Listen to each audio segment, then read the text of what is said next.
Is your business expanding or upgrading your current network with fiber optical cable? I'm Don from True Cable, and today we're going to talk about everything that you need to know to choose the right fiber optical cable for your installation. The first selection criteria that's going to impact your decision on fiber optical cable is performance. Network performance is going to determine which fiber optical cable that you're going to select, but also distance. And so we're going to discuss the differences between single mode and multi-mode on a very high level so that you have an understanding which is used where. Single mode is really good for long distance, high speed data transmission. It is excellent for 10 gigabit for many kilometers. So if going 10 gigabit at extremely long distances, like in an outdoor application between long hauls between buildings is your need, and let's say you need to go fast, then single mode fiber is what you're going to want to select. Multi-mode fiber is a cable that is quite suitable for intra-building and what we also call LAN or campus cable. That is cable that is suitable for 10 gigabit to 1300 feet, or maybe 1 gigabit to 1800 feet. It's meant for shorter haul applications. So if you need to go inside of just one building or maybe a campus application that doesn't require more than 10 gigabit, multi-mode was probably your best choice. If, on the other hand, you foresee yourself going to a much longer distance at much higher speeds, or you think you'll need that in the future, you should opt for single mode. The next selection criteria that we're going to discuss is strand count.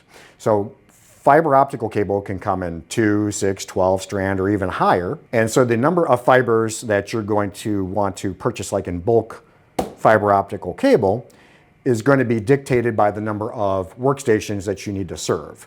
Or if you want to have extra fiber connections out at the work area for future expandability. Another application for additional fibers would be combining them together so that you get higher speeds, but that's up at shorter distances. Now the next selection criteria that you're going to need to pay a lot of attention to is the cable jacket fire rating. And that's very important depending on where the cable is being installed. You're going to want to have a good understanding for your code requirements, so speak to your building engineers or the authority having jurisdiction, like a code inspector, but you do need to know whether you're going to be okay with riser rated only, or do you need plenum rated for like maybe a plenum space where air handling occurs? Or do you need an outdoor rated cable? So you're going to need to make sure you pick the right cable jacket for the environment. Now we need to talk about some other factors that are going to influence your purchasing decision. You might be concerned about transceivers and connectors and things like that. Those things are dictated by your LAN equipment needs, so you're going to want to have a good understanding for what your LAN equipment's going to require for that. The amount of fiber optical cable you're going to order is going to be predicated on the number of drops that you have, the work area served, and the distances. So a good site survey is critical for you to have an understanding of the amount of actual cable that you're going to need to order. Another factor in your decision-making process is manufacturer lead times. Fiber optical cable that you wish to have may or may not be in stock, or maybe you're having a custom cut.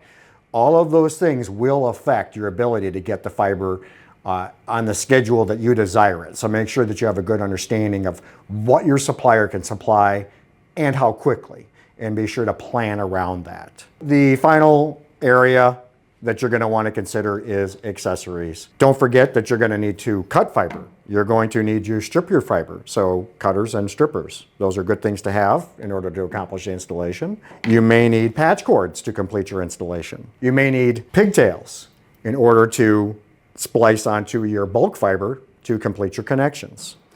And don't forget about cleaning. You have to clean the end faces of your fiber, and you have to clean the bulk cut connectors. So cleaning is an important thing to take into account as well.